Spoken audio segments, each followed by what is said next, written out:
It is exactly 10 p.m. A very good evening to you tuned in to UBC TV. Welcome to our second edition of News Tonight. It's me, Michael Jordan Lukoma, with Muhammad Mugalu, our sign language interpreter. Let's have a look at the headlines as we open the bulletin.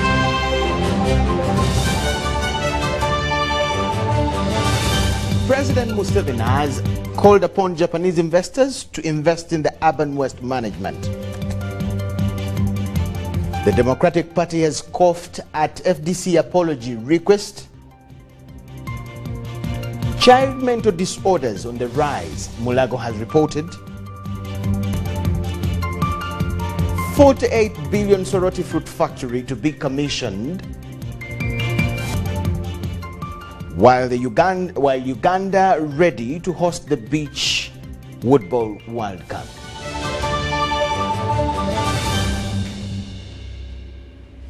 Thank you for tuning in. It's News Tonight. President Yoweri Kaguta Museveni has held a joint meeting with the Nordic countries' ambassadors in Uganda, that is Sweden, Iceland, Denmark and Norway, at State House in Entebbe. The State Ministers for International Affairs, Henry Okello Oryem, State for Relief and Disaster Preparedness, Musa Ichweru, along with Uganda's ambassadors to the Nordic countries, Nimisha Jayat Matvani, attended the meeting.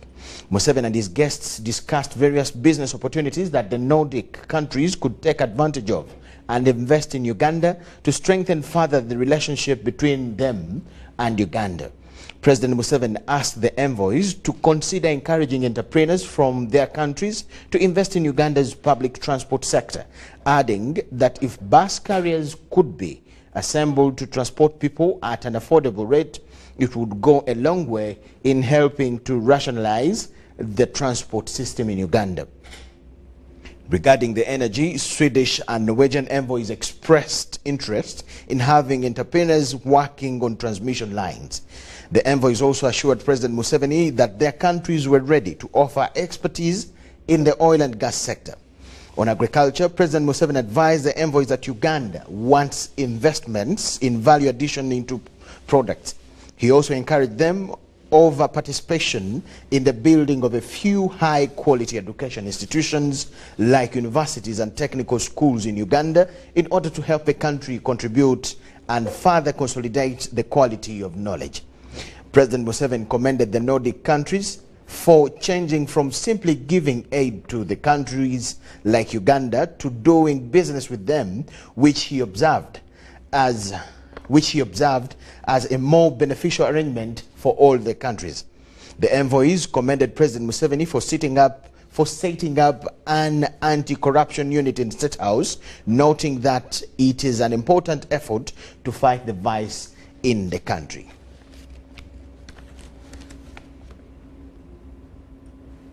President Yoweri Museveni has called on Japanese business entrepreneurs to explore opportunities in investing in recycling of organic waste management among others in Uganda, saying that one of the battles now is managing waste in the city. The president was meeting with Japanese entrepreneurs from Yuishi Company in Japan, led by Mr. Ito Yuishi at State House in Entebbe. Former Vice President of Kenya, Dr. Stephen Kalonzo Musyoka, who introduced the delegation to President Museveni, accompanied them to State House. The president, who served his guests with fresh, tasty Ugandan fruits, later told them that the accumulated biodegradable peels from the fruit basket represented a bigger problem that Kampala city has because most of the Western Kampala is organic. President Museveni welcomed them to Uganda and assured the delegation that a lot of business opportunities exist, especially in Kampala. He advised the Kampala Capital City Authority to hold discussions on the project with the Japanese entrepreneurs so that the people in Kampala can benefit from it. The Japanese entrepreneurs expressed interest in waste management on the basis of public-private partnership with Kampala Capital City Authority. During the meeting, the leader of the delegation, Ito Yuishi, reported that the project that they are interested in would employ high-quality technology and promote employment to Ugandans. Uganda horticulture before that, in the move to curb on counterfeit goods on the market, Stop Counterfeit Products Africa, Interpol, Uganda Police, together with other stakeholders, held a joint operation to seize fake goods that are on the market. The operations were carried out in different suburbs of Kampala, including Bweyogerere, Kawempe Distillers and Turupati Business Park in Chebando. Some of the goods that were confiscated included cosmetics with hydroquinone, battery acids and oil lubricants, gas cylinders from major brands like Oryx, Shell and Total. It's an ongoing operation and the general public has been advised to report all those that are dealing in fake products.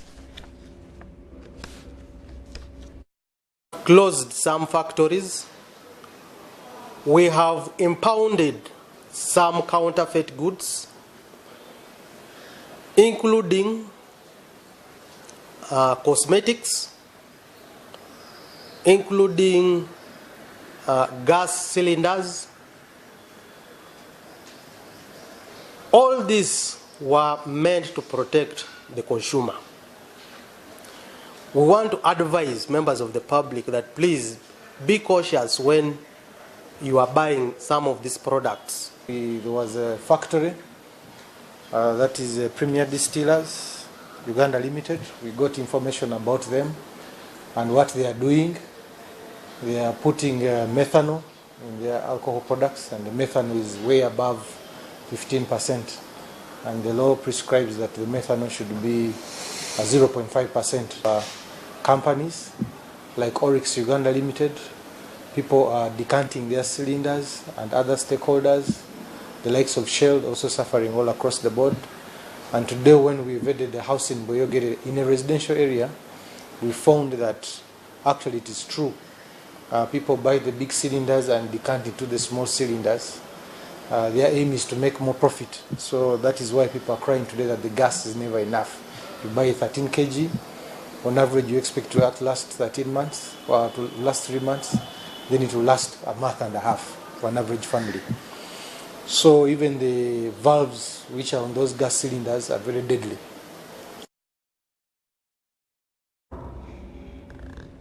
In more news, Ugandan horticulture exports stand to lose European market due to sanitation and standards. While addressing the press at the media center in Kampala, the Minister for Agriculture, Vincent Sempija, said that pepper, soursop and roses have continued to be intercepted at the European Union market because of being affected with the false codling, pests and unacceptable levels of residue. Uganda annually earns 370 billion shillings from the export of fruits and vegetables. However, the country is experiencing a decline in export of these products at EU market because business people do not adhere to set standards.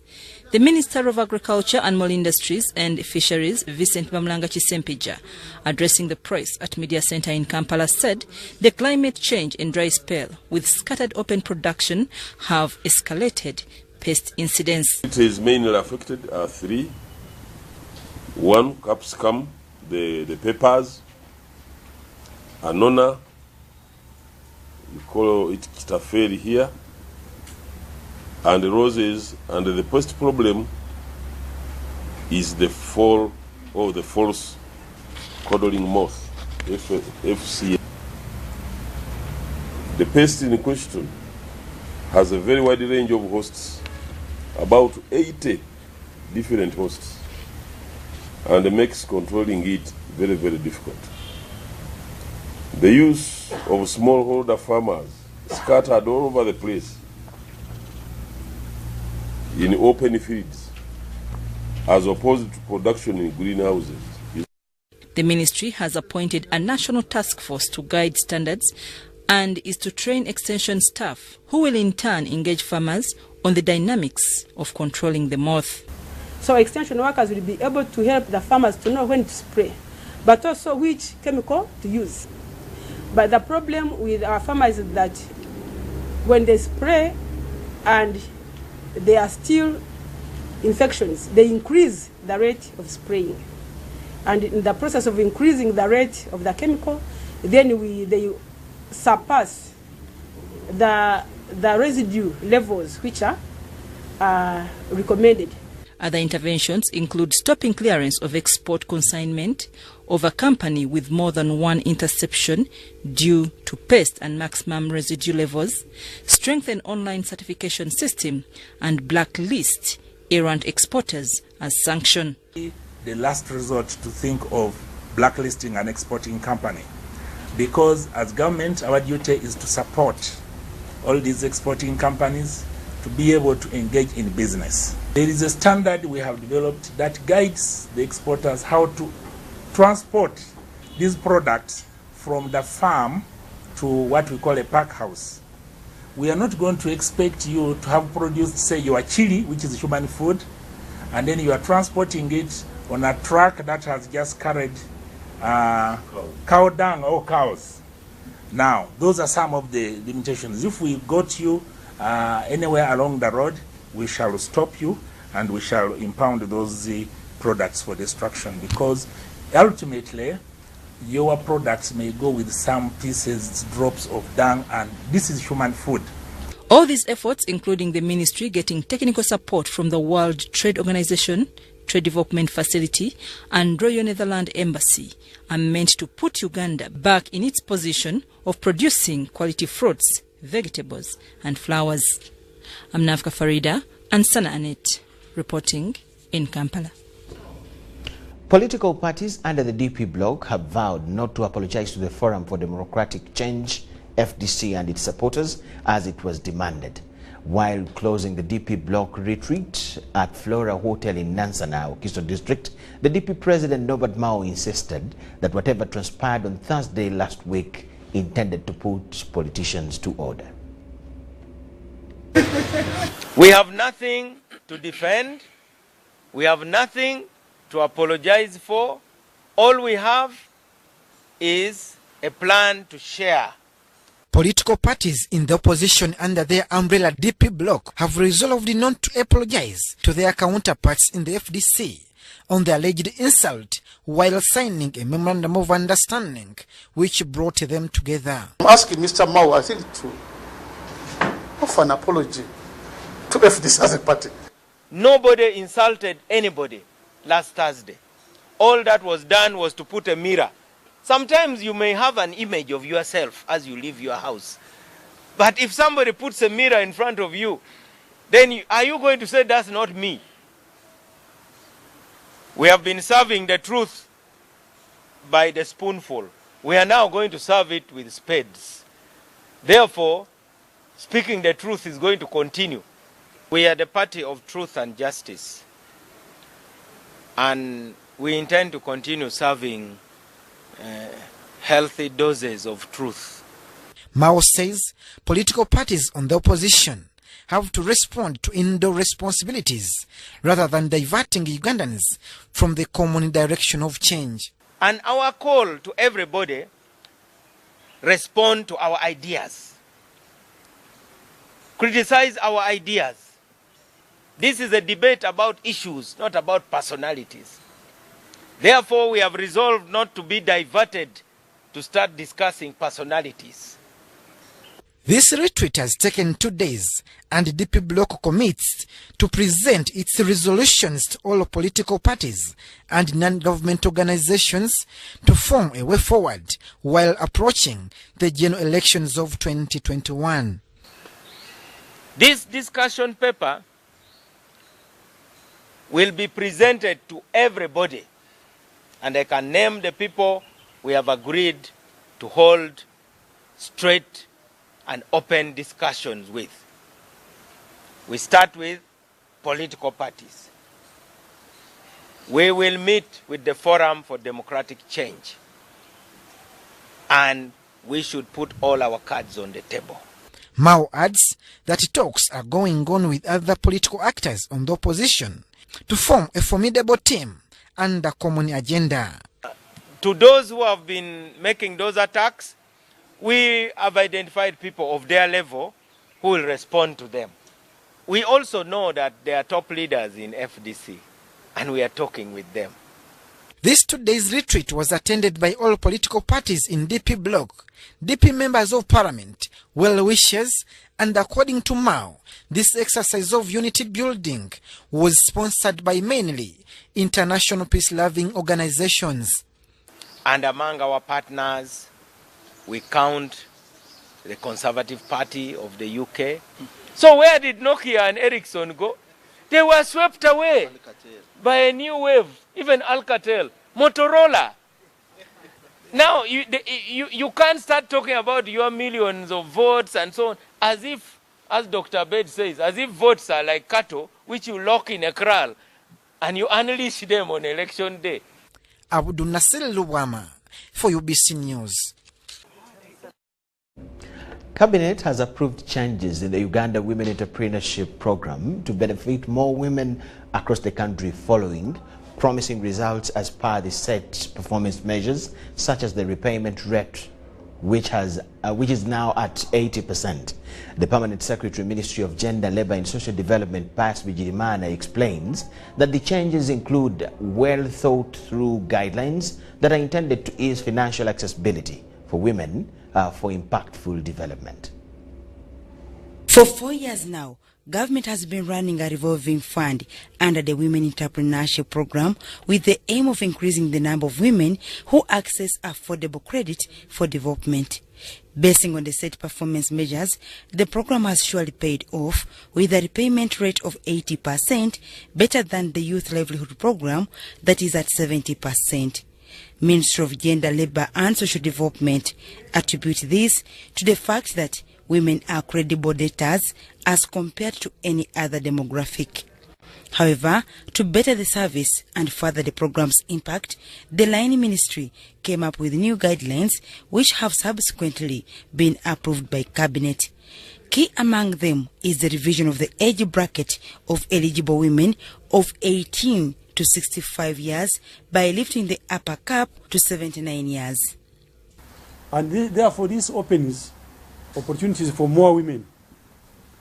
And with the age beneficiaries under social assistance grant of empowerment has increased to 80 years. So it means therefore that the minister will incorporate women in the ages between 65 to 79 years into the Uganda Women Entrepreneurship Program, which was not the case before. The new guidelines also involve reduction of the minimum group size from initially 10 members to now only 5 members. According to the framers of these guidelines, this will fast-track cohesion and cost effectiveness. The other development that comes with these new guidelines is disbursement of funds that has now been transferred from the hands of district officials to direct beneficiaries' accounts to bypass red tape and corruption tendencies.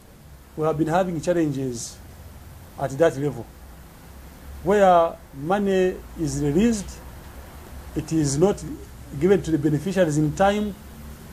Some people create a lot of complications, especially with the youth, where some people have wanted to get money as a way of inducing them to release the money. So this one we have made a shortcut. We shall go direct to the beneficial accounts. Also important to note is that Cabinet has directed that 30% of all public procurement at both local and national level be allocated to women quotas to promote inclusiveness. But all in all, government approved funds to facilitate trainings from intended beneficiaries, unlike the Youth Livelihood Program. All these guidelines are expected to start biting come July 1st, 2019. Dorcas Kimono, UBC TV News. Prime Minister Dr. Ruhakana Rugunda has praised the government of Sweden for its continuing support for the universities in Uganda, and he was speaking at the Ambassador of Sweden's residence at Kololo. Rugunda said that Makerere University and Uganda in general have enjoyed and continued to benefit from areas of human resource capacity building, research, library services, information technology and infrastructure development. The government of Uganda has appreciated the support Sweden government has provided over the years making a contribution in the building of the capacity of our people. In his address at the Ambassador of Sweden residence at Kololo, the Prime Minister of Uganda, Dr. Ruhakana Rugunda, said the support over the years has covered a number of fields, including governance, health systems, and private sector development, with specific emphasis on international trade and finance systems.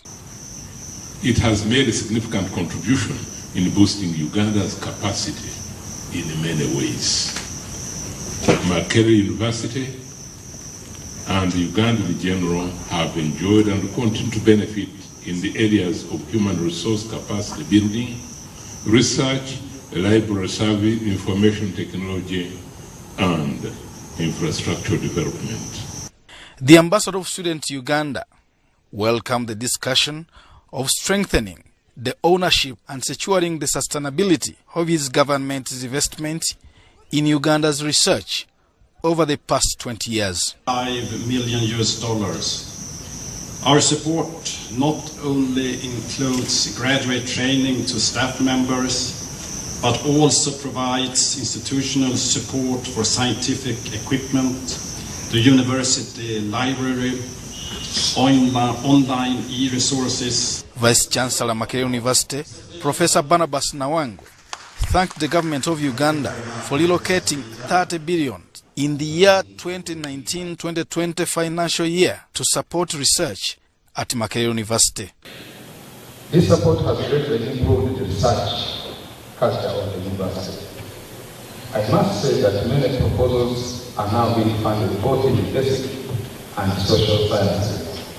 Our publications have also greatly increased, and this achievement is largely due to the support from the government of Sweden through SIDA. The Director of Research and Graduate Training at Makerere University, Professor Winza Mukadas, noted this meeting has been organized to provide an opportunity for the 5 Ugandan public universities to share research findings. During these meetings is to really reflect on what has happened in the year ending and also plan for the year ahead. Joseph Buule, UBC. Thank you, Joseph Buule. Now, last week in our radar, we looked at mental health disorders among adults. This week, Adiana Kuti takes us to mental health issues among the young ones. How does this look like? Here.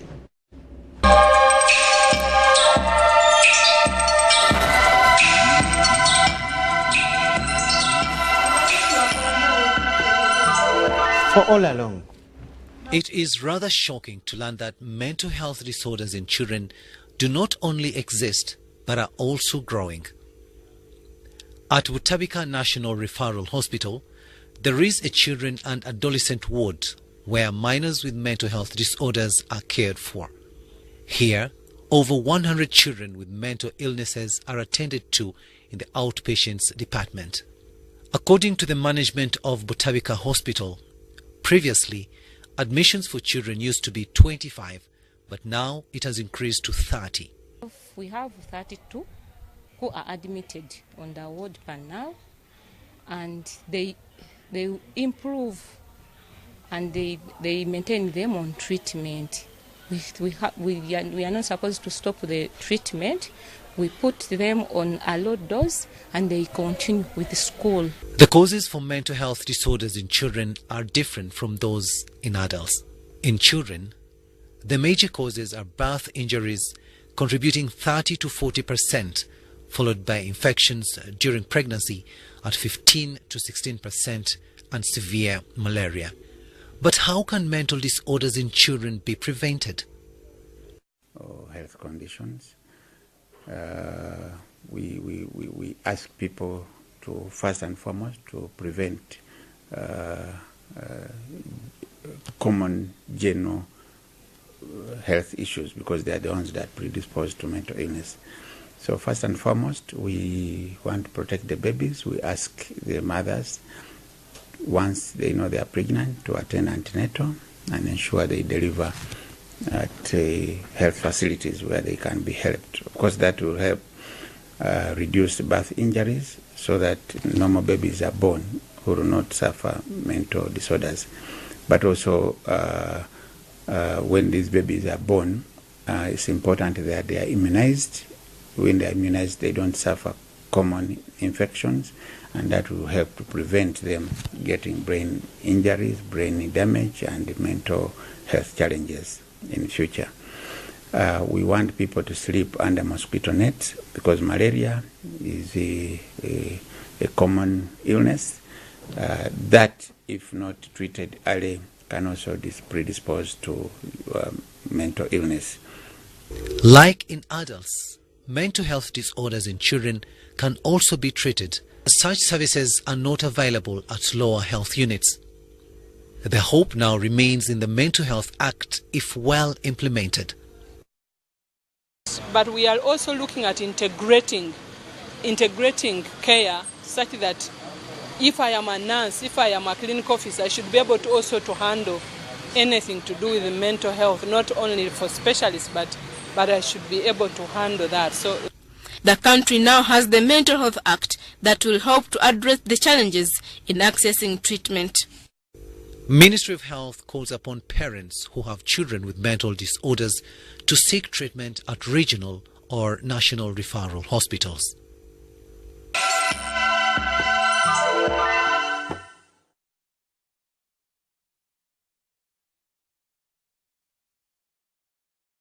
Health radar, this time round concentrating on mental disorders and health problems among the young one, with the voice of my brother Rukidikija Edward, compiled by Adiana Kuti. We thank them so much. Meanwhile, the Parliamentary Committee on Commissions, Statutory Authorities and State Enterprises has grilled officials from the Uganda Revenue Authority over missing impounded fuel. The committee chairperson Mubarak Munyagwa described the act as theft, vowing to investigate it to its conclusion. This was during the meeting with URA officials led by the Commissioner General, Doris Akol. The matter before the committee shall be the truth, the whole truth and nothing but the truth. So help me God. There's a lot of questions. How can a UPDF officer take 9,733 liters of fuel? Was he alone? If he was not alone, who are those officers who were with him? If they are there, what happened to them? The practice of this particular taxpayer was that he used to divert fuel onto our market without paying taxes. And the way he would do it is to bring in fuel, declare that's going to another country. And then in the process of passing through Uganda, he finds a mechanism of this fuel remaining here. This particular case, that's how this happened. The documentation then, as I recall, was that this fuel was destined to DRC. And then our officers at the border analyzed the documents and discovered that he had used fictitious names of people in DRC who actually did not exist. They have a web bridge, and every vehicle, yes, every vehicle which goes there, I've ever visited myself that place, even those carrying fuel, they go on the web bridge. Yes, they go on the web bridge and they measure the fuel which is in those vehicles. And in case they find that you are carrying more than what is contained in the customs entry, you have been arresting them and taking them to court. Am I right? The documents indicated a higher volume of the fuel than what finally the taxpayer was given at the time of settling. That's where this problem arose. He has actually confirmed to the committee because for us we had thought it was theft, and is now confirming to the committee that no, look, it may not have been theft. It happened as out of negligence. You operate URA, such a big entity as if you're operating a market. You impound something, take it into storage without ascertaining its quantity and quality. We can't believe you. Nobody will believe you here. If a taxpayer, for example, does business with government, renders a service, and tax accrues on that contract,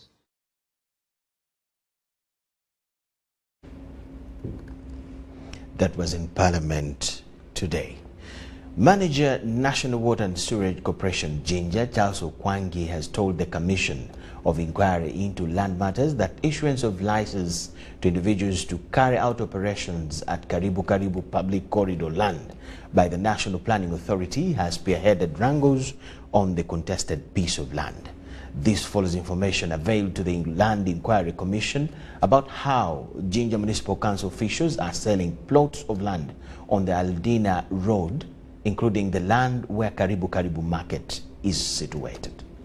Do not claim titles for this land. Speculators in Jinja have been cited in the connivance with Jinja District Land Board to buy public land. Appearing before the Land Inquiry, Dr. Charles Okwangi said the National Water and Sewerage Corporation constructed a sewage line in the contested land and relocating it could be difficult because of the costs. How involved is the legal department of National Water into these matters? Because the option we have taken is to take these matters through a legal process. Okwangi recommended for the inclusion of the corporation in the planning and decision making in relation to land-related issues to avoid such incidents. Why should it be hard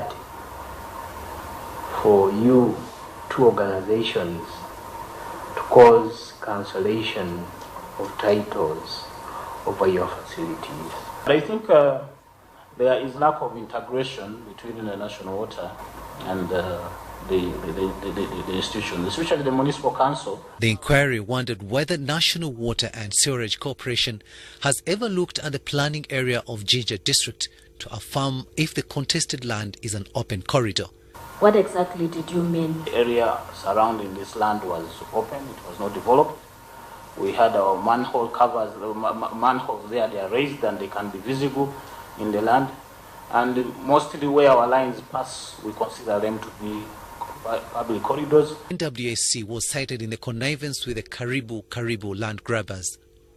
This was not true, because after receiving this letter, I went with my team to the market, met the chairperson who took us through that land, and I indeed assured him that there was no necessity, and I did inform him to let me know if at all there's an attempt to be able to locate the lines or do any development on top of the lines. Okwangi asserted that the contested land cannot be built on except temporary structures. We only allow any temporary structure, be it a kiosk, to be put there, so that in case we want to do any maintenance, we can be able to remove that kiosk and do the maintenance work without any difficulty. He said open places are easily grabbed in Jinja, with Karibu land not being exceptional, yet the contested land was left out by colonialists in the 70s. Yes, with the Land Commission story, we're taking a very short break, and when we return, we'll have business. Thank you so much for watching, and please keep around.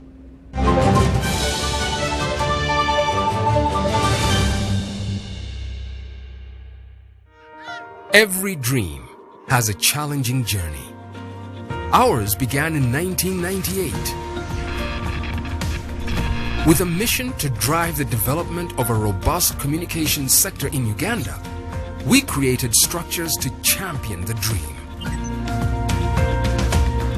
We've evolved, made discoveries, supported great minds, empowered Ugandans, and fostered a vibrant culture, enabling communication for all. Down the years, we've created memories and networks, uniting generations and building great partnerships. Together, we can go even further. UCC, celebrating 20 years of achievements. Brought to you by Stack Online has made it possible. Log on to www.stackonlinetradeshow.com or download our app from Google Play Store or Apple Store. Seek, find, trade with Stack Online.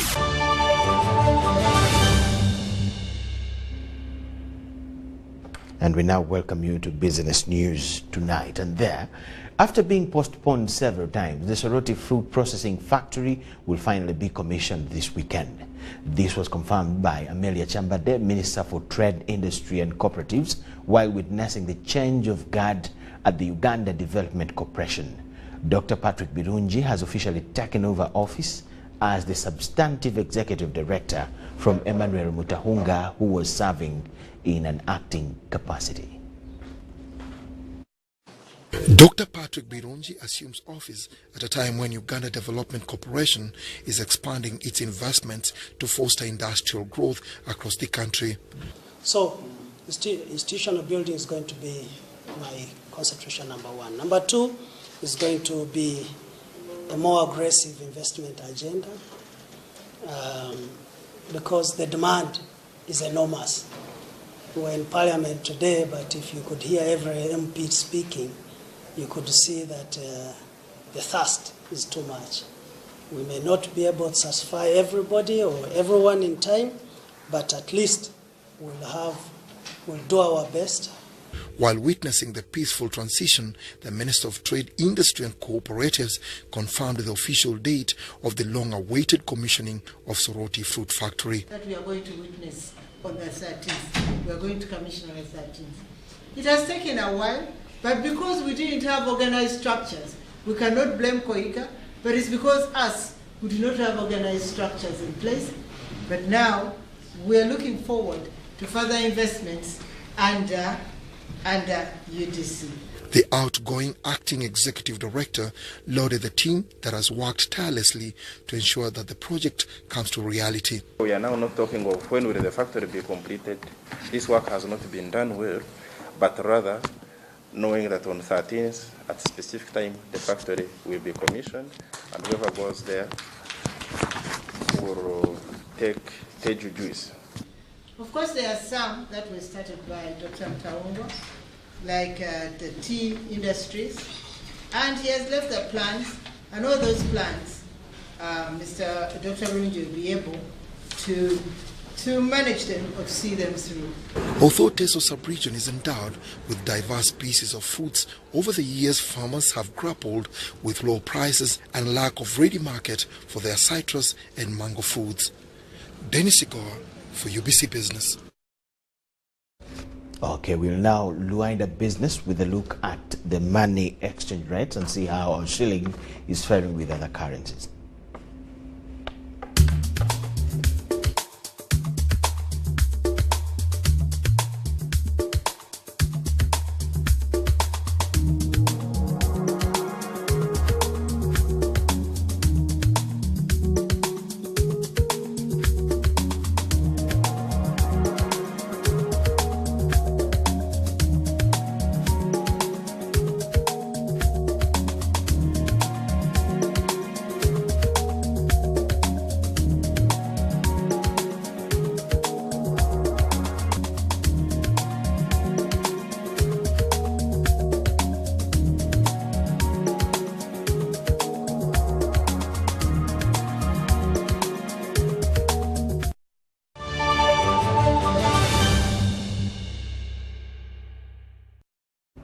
In international news tonight, a warplane attacked Tripoli's only functioning airport on Monday as Eastern forces advancing on the Libyan capital disregarded international appeals for a truce in the latest of a cycle of warfare since Muammar Gaddafi's fall in 2011.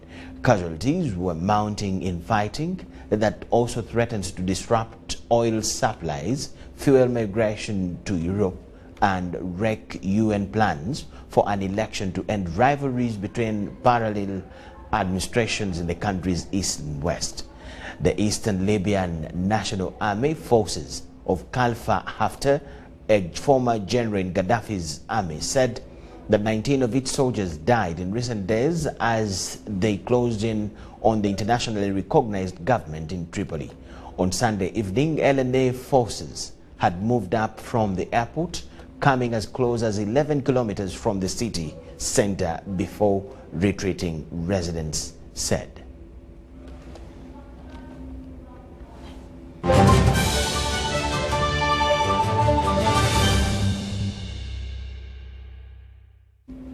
And in the world of sport, Uganda Woodball Federation has launched their upcoming second Beach Woodball World Cup that Uganda hosts from the 25th of May for 5 days. More than 30 countries are expected to grace the tournament that has 2 other subsidiary events, as we see in this report.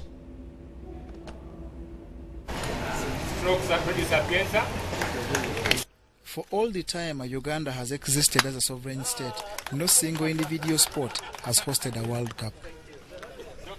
This, however, is about to end as Uganda Woodball Federation prepares to host the second Beach Woodball World Cup at Spena Beach in Entebbe next month. The tournament, expected to cost more than 1 billion shillings in organization, has been launched with blessings from government and key partners. The budget which is there is going to be met by the government of Uganda together with the government of China. And the government of China is going to announce their offer on the 12th, which is a few days from now. The balance which remains is going to be Ugandan budget. But of course, as we heard from the General Secretary, we give priority to the management of their the athletes themselves, taking care of them, their emoluments, and what comes with that. We also take care of the organizing committee through various things that will be put up in the budget. That one we shall do. And I don't know how much it is, but the budget as a whole is about 1 billion. But because I told you the China is also going to... It's expected to attract more than 30 countries, including Kenya, Burundi, Rwanda, Tanzania, India, Indonesia, and China, which is the birth country of the sport. The Football Association of Uganda is going to host the second Beach World Cup for football. I think this is a marvelous opportunity for both for the China-Africa cooperation and China-Uganda cooperation specifically. Uganda Woodball Federation President Paul Mark Kayonga is optimistic they will pull off a great tournament in terms of organization and performance. The competence of the national team has made Uganda proud following the recent performances in 2017 where Onesmus Atamba won a gold medal in the first Beach Woodball World Cup, in 2018 when Uganda came second overall at the Woodball World Cup in Thailand. Side by side, the main World Cup tournament that runs from May 27th to 29th will be an African referees course, with the 6th International Uganda Woodball Open Championship climaxing a tight schedule for the organizers. Uganda's team for the World Cup has already been selected and is currently undergoing non-residential training sessions. John Barnes, Sentamo, reporting. The aborted fight between middleweight kickboxing champion Golola Moses of Uganda and Ongom Chizito, popularly known as Kasumali, has been rescheduled. The fight, due on the 9th of May at Aponye Grounds in Kampala, will have the two fight in a non-title contest. Gola says he has to maintain his unbeaten record with all Africans and will keep training at his home gym in Kawempe, Lugoba. Kasumali nga tebasoose kumukebera yawona luli nadduka Kasumali lero kuno tatuwona kuluno. This time is not a joking subject. Many of my fans, they are wondering why did I fail to fight Kasumali. It was just a dislocation. Kasumali was not able to make the weight, but this time I'm just telling him that I'm waiting him 9th of the Heroes Day. I want to fight him. I'm ready, and this time I want us to go through medical as early as possible. I want us to be checking weight, to check our lives, because the Kasumali sagala kumukuba alioka gwenda afune miscarriage nedda njagala waberewo era nsaba promoter step by step aite press conference mu mangu tusayininge bino byogenda yaman teri kuzikiza Kasumali yetayina kubeera nga atuwona ati mwende mu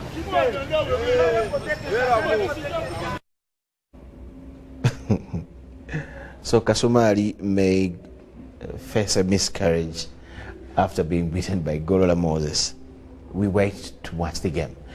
Meanwhile, Uganda Athletics Federation, in hopes of having many athletes at the World Championships in Qatar, gain momentum this weekend when the 4th national trial takes shape at the Mandela National Stadium in Nambole. With no major international action happening, it's expected to be full house as the nation yearns for more qualifiers to add on the 9 that secured their tickets during the World Cross Country Championships last month in Denmark. The 9 include Joshua Cheptegei, Jacob Cheplimo, Peruth Chemtai, Rachel Zena, Juliet Chekwel, Albert Chemtai, Joel Ayeko, and Thomas Ayeko. These earned qualifications in their respective senior races as prerogative of the international body IAF. And this, however, is a drop in an ocean of track and field athletes Uganda has, and keeps the federation expecting as many as possible to utilize the trials to book their tickets. The focus of the players this weekend will be Pius Adome and Lenny Shida. Adome is pulling over closer to the required qualification in his favored 100 and 200 meters, while the Lenny Shida, whenever she touches track, noted improvement in her time in the 400 meters.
From the president meeting delegations, Kosase in parliament, and finally Golola Moses promising Kasumali to face a miscarriage, we come to the end of news tonight. Thank you so much for watching from wherever you are. We come to now look at the headlines as we wind up.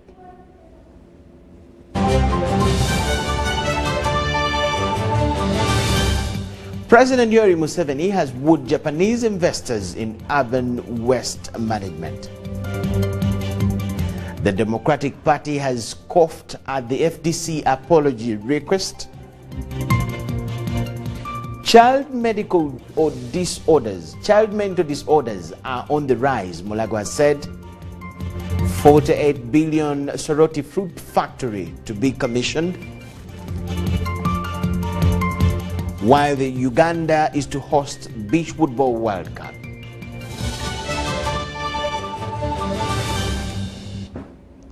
That is all we had for you. Thank you so much for watching.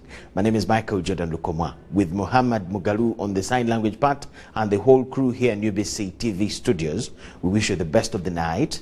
Enjoy our next program, and good night.